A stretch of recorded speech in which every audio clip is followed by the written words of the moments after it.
Olá, sejam todos muito bem-vindos e muito bem-vindas ao Ponto Poder. Hoje é dia de sabatina, nossa terceira rodada com os candidatos à Prefeitura de Fortaleza. Lembrando que a nossa série de entrevistas se baseia na última pesquisa Quest divulgada pelo Sistema Verdes Mares. Eu sou Jéssica Welma, editora de política do Ponto Poder. Estou aqui com o Wagner Mendes, também editor, colunista do Ponto Poder. Olá, Wagner. Olá, Jéssica. Olá, todo mundo está nos acompanhando. A gente vai seguir aqui com as sabatinas com os candidatos à Prefeitura de Fortaleza, debate importante para o futuro da nossa cidade, né? Pois é, a gente segue com essa série de entrevistas, justamente com esse propósito sempre de bem informá-lo. E como vocês já viram aqui na nossa tela, que está nos acompanhando com imagens, a gente recebe hoje o candidato Capitão Wagner, do União Brasil. Nossa entrevista terá o tempo de 30 minutos, que começa a contar a partir de agora. Candidato Capitão Wagner, seja muito bem-vindo à sabatina do Ponto Poder. Olá, Jéssica. Olá, Wagner. Saudar aqui a audiência, agradecer a participação aqui. Estou pronto, preparado aqui para a nossa sabatina, já ansioso aqui para responder. Pois é. Olha, vou começar, inclusive, com a pergunta que nós pedimos aos assinantes da newsletter do Diário do Nordeste para mandarem algumas dúvidas que eles tivessem. Algumas vieram, inclusive, direcionadas a alguns candidatos. Eu trouxe uma aqui da Elielda Alves, ela é do Passaré, e ela pergunta o seguinte: o que será feito sobre as consultas de posto de saúde? Ela fala que, como exemplo, clínico geral e outras especialidades. E aí ela comenta o seguinte: porque não adianta só criar o posto e esperar 6 meses por uma consulta. Quando chega no dia, o médico não vai, sempre acontece alguma coisa. Acompanho sempre o pessoal aqui de frente ao posto onde eu moro e vejo como é a realidade. Então, aproveito, candidato, o senhor que teve uma recente experiência como secretário da Saúde. Que proposta o senhor tem para melhorar essa questão de atendimento em um eventual governo aqui na capital? Jéssica, a minha experiência lá em Maracanã me permite dizer que é possível, sim, a gente melhorar esse serviço, ampliando, logicamente, o número de profissionais, como a Elielda falou muito bem. A estrutura do posto é importante, ter um posto novo, confortável, mas mais importante do que a estrutura é o medicamento e a presença do médico para garantir essas consultas. Inclusive, quanto mais consultas são realizadas no posto, maior é o repasse de recursos do governo federal para a saúde do município. Então, a gente vai reestruturar a rede de saúde do município, que hoje tem mais postos, mas os postos estão com dificuldade em relação a medicamento e também aos profissionais. Para além de contratar mais profissionais, existe uma ferramenta que o governo federal colocou à disposição. Maracanã aproveitou muito bem e Fortaleza não, que é a telemedicina. O governo federal, através do Telenordeste, que é um programa que permite qualquer cidade do Nordeste aderir, oferecer consultas através da telemedicina com especialistas, o que é melhor ainda, porque em Fortaleza você até consegue a consulta com o médico clínico geral, mas o especialista, o neurologista, o cardiologista, o psiquiatra, ou qualquer outro médico especialista, há uma grande fila e uma grande demora para ter acesso a esse profissional. Então, a gente vai ampliar o número de profissionais e, além disso, implementar a telemedicina nos postos de saúde para agilizar primeiro o diagnóstico, porque o grande problema da saúde, Jéssica, é você garantir um diagnóstico ágil. Se o diagnóstico for rápido e o tratamento for rápido, a certeza da cura é muito maior. Então, para ter a cura, para a gente evitar problemas e internações de pacientes, a gente vai tratar a prevenção com muito mais cuidado. Candidato, nos planos de governo existem várias iniciativas, construções, investimentos e tudo isso precisa de dinheiro. No seu plano, existe uma proposta aí de captar recursos, né? Que é os chamados naming rights. O Isso. meu inglês tá bom, Jéssica? Tá sim, tá sim. Que é justamente a nomeação de equipamentos públicos aí, atraindo patrocinadores. Como é que isso funcionaria? Quais são esses equipamentos que já estão no radar? Existe aí uma expectativa de impacto financeiro, de cifras específicas? Existe outra cidade que tem arrecadado aí, realidade semelhante à cidade de Fortaleza, recursos suficientes para que isso seja de fato um braço importante para a gestão municipal? Olha, o governo de São Paulo adotou de forma bem firme o Name Right, já está nominando uma série de equipamentos lá no estado de São Paulo. O próprio governo do Ceará, não sei se vendo o que aconteceu em São Paulo ou se vendo o nosso plano de governo, resolveu colocar o Castelão já para ser nominado. E na hora que você tem uma grande marca nominando um equipamento importante, seja no esporte, seja no lazer, o aterro da Praia de Iracema é conhecido internacionalmente. Você imaginar o Réveillon Ponto Poder, o Réveillon Sistema Verdes Mares. Então, você nominar algo que pertence à prefeitura e garantir o patrocínio é um caminho para evitar de você colocar a mão no bolso do contribuinte, porque, infelizmente, ao longo dos últimos 30 anos, quais são as soluções que têm sido apresentadas para garantir um aumento na arrecadação? A criação de novas taxas, o aumento dos impostos que já existem. A gente quer fazer diferente. A gente quer aliviar o bolso do contribuinte, inclusive. Está no nosso plano de governo, a gente tem debatido o fim da taxa do lixo, que para a gente garantir o fim, tem que ter novas fontes de receita. E a gente tem Presidente Vargas, a gente tem os Cucas, que são equipamentos que são conhecidos na periferia, nós temos o Aécio de Borba, nós temos o Paulo Sarazate, nós temos outros equipamentos e espaços que são na prefeitura, que vão garantir essa arrecadação nova. A gente fez uma conta simples com um economista que está participando da construção do nosso plano de governo. Dependendo da agilidade desse processo, a gente pode ter uma receita nova de cerca de 100 milhões de reais por ano a partir dessa ação. Então, isso vai enriquecer, vai aumentar a nossa arrecadação sem tirar o recurso do bolso do contribuinte, que é o que é mais importante. Candidato, ainda falando sobre essa questão do plano de governo, nós não conseguimos identificar exatamente no plano um projeto para reduzir áreas de risco. Inclusive, é um tema que ficou muito evidente, nós temos reportagens do Diário do Nordeste, esse ano falando sobre isso, nessa discussão sobre mudanças climáticas, sobre parte da população que está, inclusive, muito mais vulnerável a ser atingida pelo problema da mudança climática. E eu gostaria de saber, em um eventual governo, como o senhor pretende lidar com esse problema da cidade? A redução de áreas de risco tem que ter, logicamente, um plano bem complexo, desde a destinação de moradias dignas para as pessoas que estão morando em local de risco, a urbanização de espaços públicos. Eu tenho uma referência, que é o projeto que o prefeito Bruno Reis viabilizou lá em Salvador. Ele pegou uma área de risco que tinham muitas casas em situação extremamente complexa e garantiu com o dinheiro do cofre do próprio município, que Fortaleza há mais de 20 anos não tem destinado recursos para habitação, a construção de 750 novas moradias com recurso da Prefeitura de Salvador.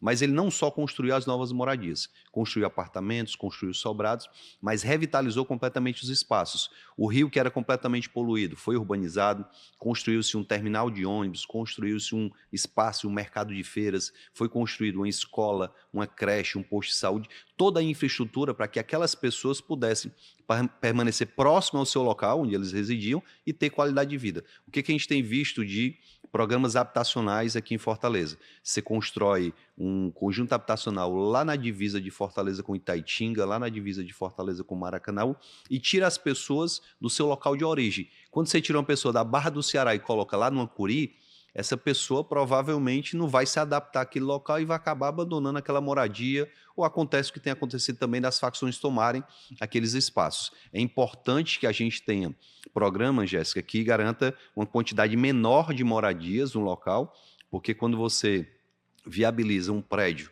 com 5 andares, num espaço de um terreno apertado, você está construindo um morro artificial. Eu escutei isso de um sociólogo. Qual é o grande problema da violência no Rio de Janeiro? São os morros que naturalmente dificultam o acesso dos serviços públicos, dificultam o acesso de uma ambulância, dificultam o acesso dos correios, dificultam o acesso da própria segurança pública, e se criou um morro artificial aqui em Fortaleza com esses conjuntos habitacionais, onde há uma blindagem até da entrada dos serviços públicos. Então a gente tem que ter um novo modelo de revitalização dessas áreas de risco. A gente tem, aí voltando para a questão climática, que a sua pergunta foi mais focada nisso. A gente tem que ter novos modelos de pavimentação para as ruas da nossa cidade. Lá no plano de governo você vai ver que a gente defende a criação de jardins de chuva, a gente defende a arborização da nossa cidade. A gente sabe que a cidade de Fortaleza é uma cidade extremamente quente. Eu até ontem, numa entrevista, brincava e dizia, quando eu estava lá em Brasília como deputado federal, 3 horas da tarde eu saía para dar uma corridinha. Quando não tinha sessão, eu ia correr nas ruas. Por quê?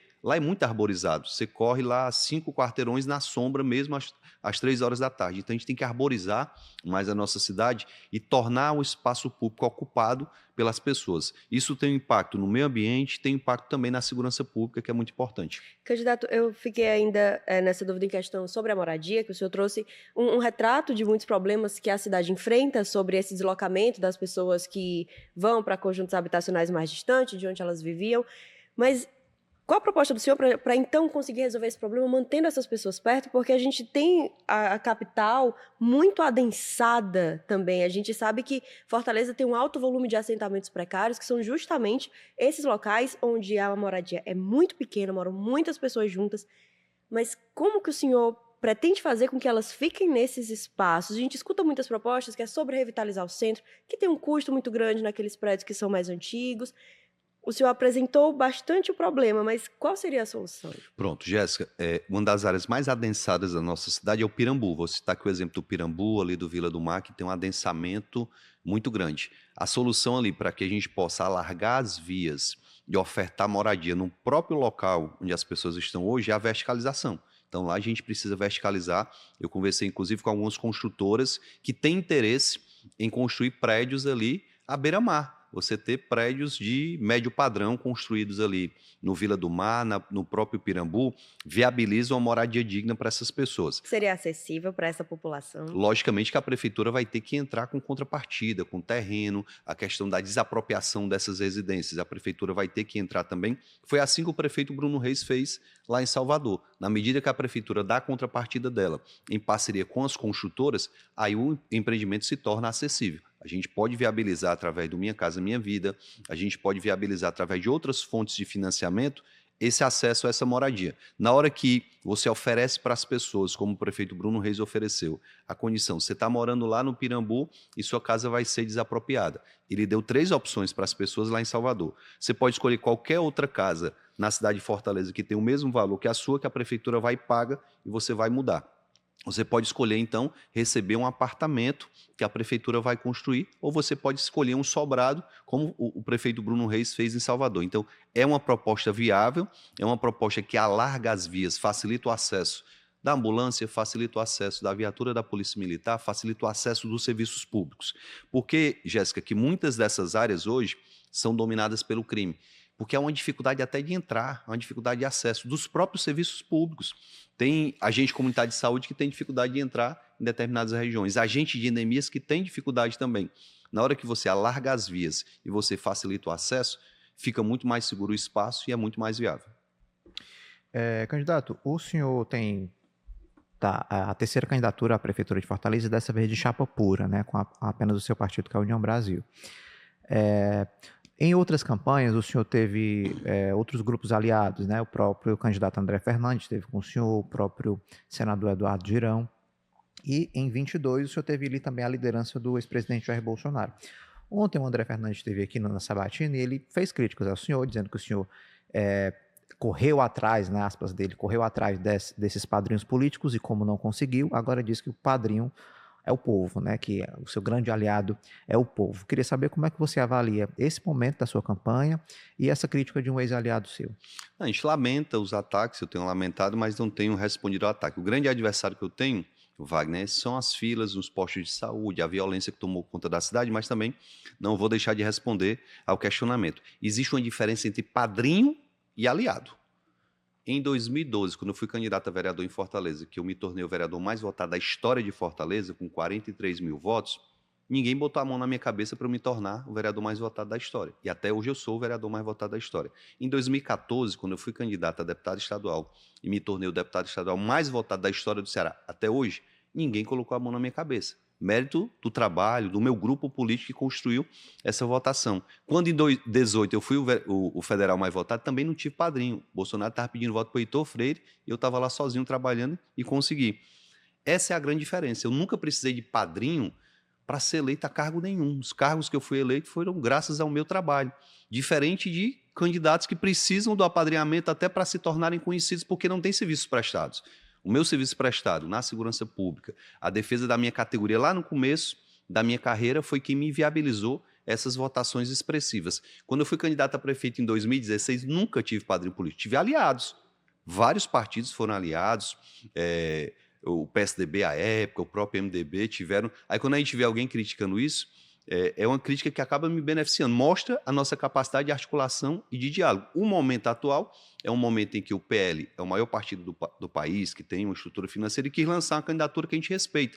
O próprio senador Eduardo Girão, um amigo pessoal, que eu vou na casa dele, ele vai na minha, por ser senador, se achou no direito de lançar a candidatura, e é legítimo ele lançar também essa candidatura. Mas eu tenho plena convicção que, passado o primeiro turno, a gente vai ter um realinhamento, a gente vai construir essa vitória para mudar de fato a cidade de Fortaleza. O sentimento de mudança está muito forte nas ruas, na rede social, e as pesquisas apontam isso. Então, estou convicto de que a gente está no caminho certo, com muito mais equilíbrio, com muito mais capacidade de diálogo, com um preparo que eu não tinha nas eleições anteriores. Hoje eu digo e repito, eu estou pronto, preparado e querendo ser prefeito, não só ser o mais votado como eu fui nas eleições proporcionais, mas ser o melhor prefeito da história dessa cidade.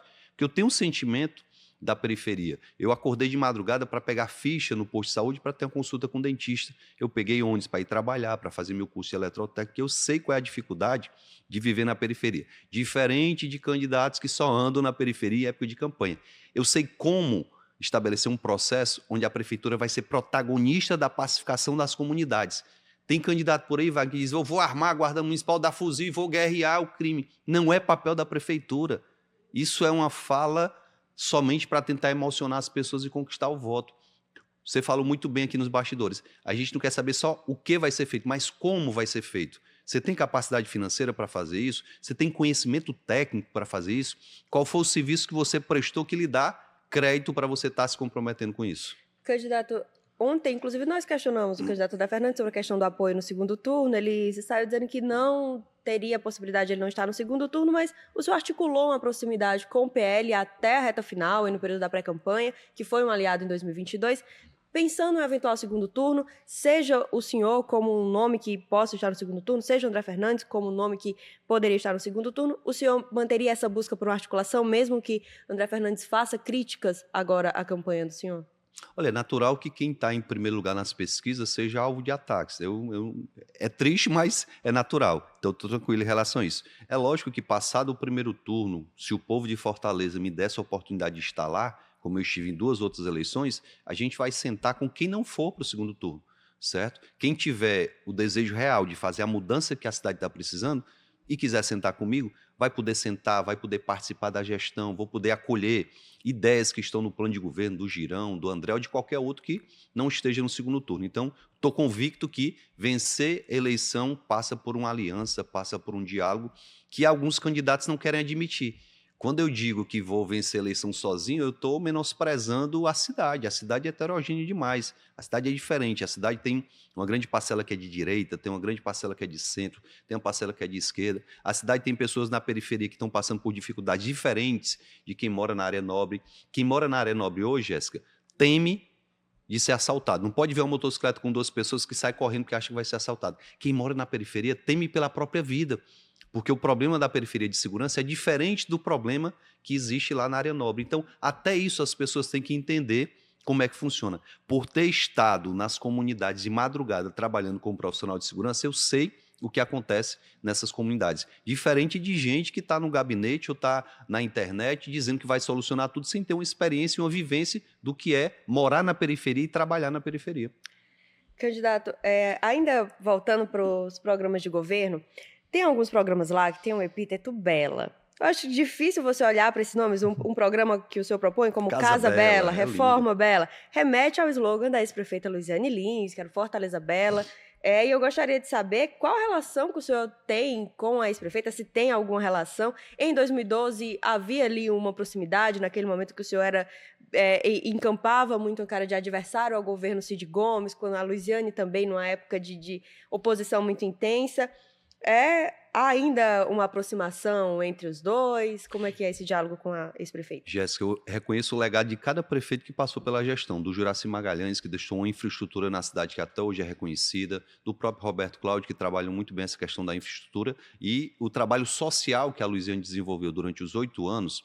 Eu me lembro até hoje que eu votei na Luiziane na reeleição dela, porque eu vi as crianças recebendo o fardamento completo. Eu vi as pessoas, eu não precisava, porque na época eu não andava de transporte público, né? Eu já estava na Polícia Militar, já era oficial, mas as pessoas se sentirem felizes por ela ter mantido a passagem de ônibus num preço acessível durante muito tempo. Então, existe um legado da Luiziane. O Hospital da Mulher, quem não reconhece que foi um grande legado da Luiziane? E, logicamente, pelo respeito que eu tenho a ela, eu, inclusive, na gestão, vou querer me consultar da Luiziane, vou conversar com o Roberto Cláudio, todo e qualquer ex-gestor da cidade, poder nos ajudar no conselho político vai ser muito bom.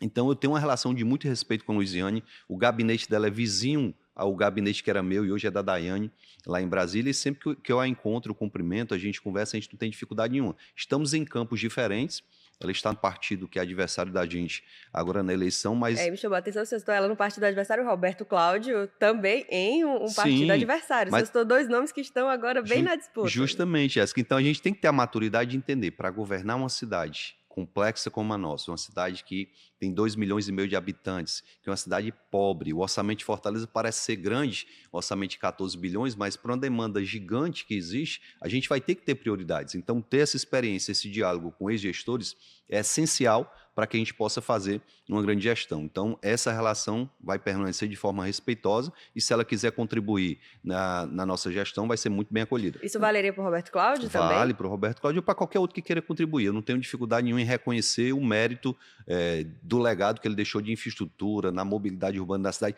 Tem coisa que eu discordo.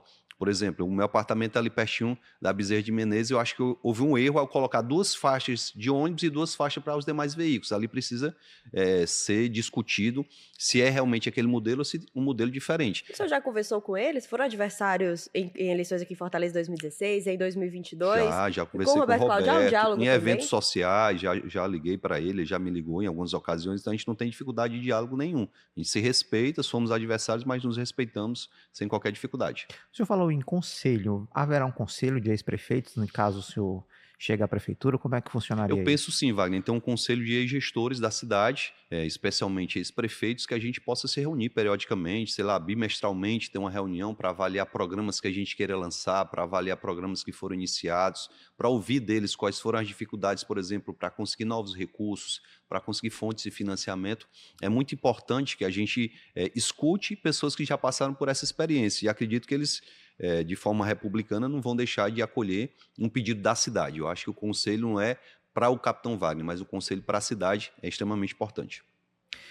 Candidato, nas últimas 2 eleições, assim como essa, né, o senhor começa a campanha liderando as intenções de voto e nas 2 últimas eleições aconteceu que o senhor não saiu vitorioso. Qual a estratégia nessa campanha para que seja diferente, né? Como é que o senhor está lidando com esse atual cenário? É claro que a gente sabe que toda campanha é uma campanha diferente, né? Não existe campanha igual. Mas como é que o senhor está avaliando esse cenário e estrategicamente como é que o senhor tem atuado? O que foi que o senhor mudou das 2 últimas eleições para cá para acreditar que vai ser diferente agora? Wagner, a gente está conversando com a cidade como um todo. Eu tenho conversado com eleitores de direita, de centro, de esquerda, eu converso com a área nobre, eu converso com a periferia, eu converso com um empreendedor, eu converso com um trabalhador. E está muito claro nas ruas o sentimento de que chegou a nossa vez. Quando eu escuto de pessoas... Ontem eu estava saindo de uma reunião no Jardim Guanabara, incrível. Uma senhora me parou no meio da pista e disse, olha, eu sou progressista, mas dessa vez eu vou votar em você. Pessoas que dizem, olha, eu votei a vida todinha no PT, mas agora eu vou votar em você. Eu votei no Sarto na eleição passada e vou votar em você. As pessoas estão percebendo que a cidade precisa de uma cara nova, precisa de uma energia nova, as pessoas reconhecem o que a gente fez lá em Maracanã, na Secretaria de Saúde, os debates até muito interessantes, os candidatos não conseguem desqualificar os dados de Maracanã. Então o que eles dizem? Não foi você.